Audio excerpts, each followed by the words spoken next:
Assalamualaikum warahmatullahi wabarakatuh.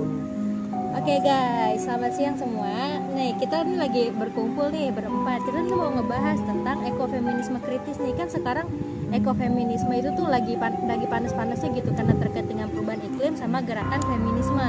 Nah di sini gue Tika dan teman saya Noman. Saya Bahtiar Maulana. Saya Andika Sepal.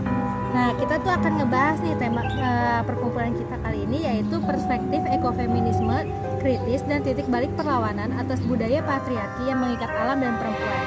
Oke, sekarang Menurut Tika, apa sih itu ekofeminisme itu? jadi menurut gue nih, ekofeminisme ini secara etimologis itu tuh muncul pada tahun 1970 sampai 1980-an. Dikarenakan nih adanya irisan antara teori feminisme dan teori environmentalisme. Ekofeminisme ini pertama kali dicanangkan oleh François Dubon lewat bukunya berjudul Le Féminisme au la mort atau Feminisme dan Kematian pada tahun 1974 nih man.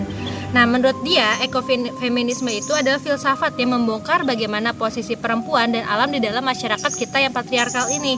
Prinsip ekofeminisme ini menitik beratkan bagaimana persoalan nasional dan ekonomi global yang berfokus pada simplifikasi yang hanya terpaku pada modal, tanah, pekerja, dan hal lain sebagainya.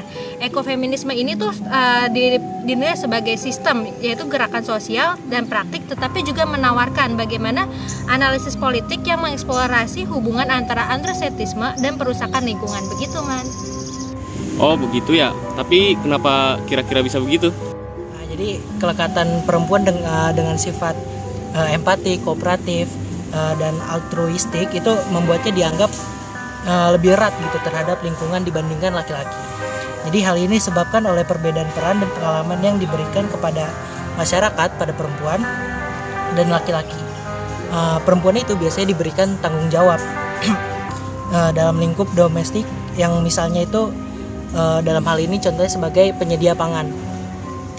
Dan tanggung jawab inilah yang akhirnya ngebangun perempuan sebuah pengalaman gitu yang akhirnya dekat dengan lingkungan gitu. Terus juga selain itu alam juga kerap digambarkan memiliki sifat feminim yang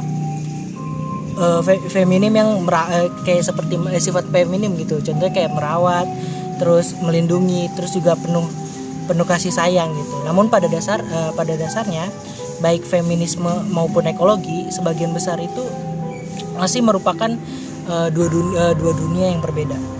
Sehingga ekofeminisme ini adalah suatu teori dan praksis yang berusaha untuk menyatukan antara feminisme dan ekologi gitu. Dengan keyakinan bahwa adanya dialog akan memperkaya keduanya. Nah, kalau tokoh abad 21 yang mulai gerakan pemberdayaan lingkungan alam dengan mengaitkannya dengan perempuan itu ada asalnya dari India. Nah, dia itu Vandana Shiva, di mana dia menilai kondisi alam tuh kondisi saat ini ya sama kayak perempuan gitu. Mana alam itu sendiri kan diberlakukan secara tidak adil, terus juga dieksploitasi dan juga tidak diberdayakan gitu. Dan juga berkultur patriarki, sehingga dia menekankan bahwa sebenarnya tuh perempuan tuh juga harus dijaga, dirawat, dan juga dilindungi sama halnya dengan alam juga gitu. Nah, penekanan pada identitas perempuan sebagai ibu yang terkait dengan bumi ini yang dapat ditemukan dalam beberapa bentuk ekofeminisme dapat melibatkan regresi sehubung dengan prinsip keibuan feminis sebagai pilihan bebas dan pribadi, di mana ekofeminisme kritis ini memberikan dukungan penuh terhadap penentuan kebebasan atas tubuh sendiri. Nah, jadi gimana tanggapan kamu Nyam terhadap argumen dari SEPA, pernyataan dari SEPA itu? Ya setahu saya pada masyarakat barat itu perempuan diperlakukan lebih rendah dari laki-laki. Nah alam itu diperlakukan lebih rendah dari budaya, dan juga manusia dipahami terpisah dari dan lebih tinggi dan dari alam. Hubungan fisiologis perempuan itu dengan kelahiran dan pengasuhan anak, sebagian telah menyatakan hubungan yang erat dengan alam. Siklus menstruasi yang terkait dengan siklus lunar juga dilihat sebagai bukti kedekatan perempuan dengan tubuh dan ritme alami. Citra budaya kita tentang perempuan pramenstruasi sebagai irasional dan terlalu emosional, melambangkan hubungan antara perempuan, tubuh, alam, dan irasional. Sehingga ekofeminisme ini percaya bahwa masyarakat patriarki dibangun di atas 4 pilar yang saking berkaitan. Yang pertama seksisme, rasisme, eksploitasi kelas, dan perusakan lingkungan.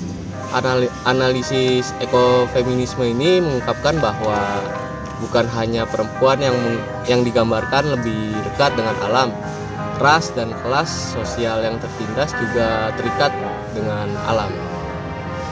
Nah, apa sih peran perempuan dalam pengambilan keputusan serta penyelamatan lingkungan itu?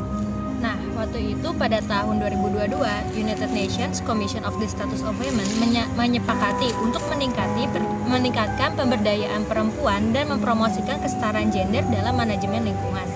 Walaupun begitu nih, dalam pengambilan keputusan lingkungan itu baik lokal, nasional maupun internasional, perempuan tuh masih kurang representasinya dalam perwakilan lingkungan karena berbagai alasan, seperti perempuan itu kan lebih banyak yang buta huruf, terus kurangnya pelatihan dan stereotip bahwa perempuan ini tuh lemah gitu, nggak bisa menjaga alam. Nyatanya kurangnya representatif itu berimbas pada kurangnya pengambilan keputusan yang berimbas pada permasalahan perempuan lainnya yang tidak disengaja. Padahal peran perempuan dalam perjuangan lingkungan alam dapat meruntuhkan mitos bahwa pergerakan lingkungan itu tuh hanya milik perempuan gitu. Nah, maka dari itu ekofeminisme jadi penting karena ekofeminisme ini berusaha untuk merangkul alam sebagai mitra perjuangan perempuan dalam melestarikan kehidupan. Pada titik ini kita dapat mengetahui bahwa gerakan ekofeminisme itu telah berkembang baik dari tahap lokal maupun dunia. Begitu Nyoman. Nah, jadi kondisi biologis yang dialami secara berbeda oleh individu itu berbeda-beda kan. Dan pengalaman tubuh itu sendiri dikondisikan oleh budaya. Nah, jadi Lindsay Gall itu menunjukkan bahwa seseorang harus sedikit lebih skeptis terhadap penekanan yang berlebihan pada pentingnya biologi perempuan, di mana tubuh perempuan ini dilihat sepenuhnya dalam hal seks dan reproduksi. Dan ini cerminan dari kekuatan yang dijalankan oleh patriarki atas pengalaman perempuan atas tubuh mereka sendiri gitu. Jadi jika kita percaya bahwa perempuan terhubung dengan alam dan memiliki karakter yang diperlukan untuk melestarikan lingkungan, maka merekalah yang paling memenuhi syarat untuk menyelamatkan bumi gitu. Jadi laki-laki itu tidak dapat diharapkan untuk berpartisipasi dalam proyek restorasi ini karena mereka ini kurang peka terhadap lingkungan tidak seperti yang dimiliki oleh perempuan. Nah, oleh karena itu perempuan pada akhirnya itu bertanggung jawab untuk membersihkan kekacauan global yang memenuhi peran-peran tradisional mereka sebagai ibu pengasuh. Pada akhirnya implikasi etika ekofeminisme ini hampir tidak tampak sebagai emansipasi bagi perempuan. Namun terlepas dari kelemahan ekofeminisme ini, ia tetap menjadi salah satu gerakan yang paling menjanjikan dalam pemikiran lingkungan yang radikal seperti itu. Nah, sekarang udah ngerti kan apa dampak dari ekofeminisme terhadap bumi kita sendiri? Jika ada yang mau ditanyakan silakan di kolom komentar ya. Jagalah bumi.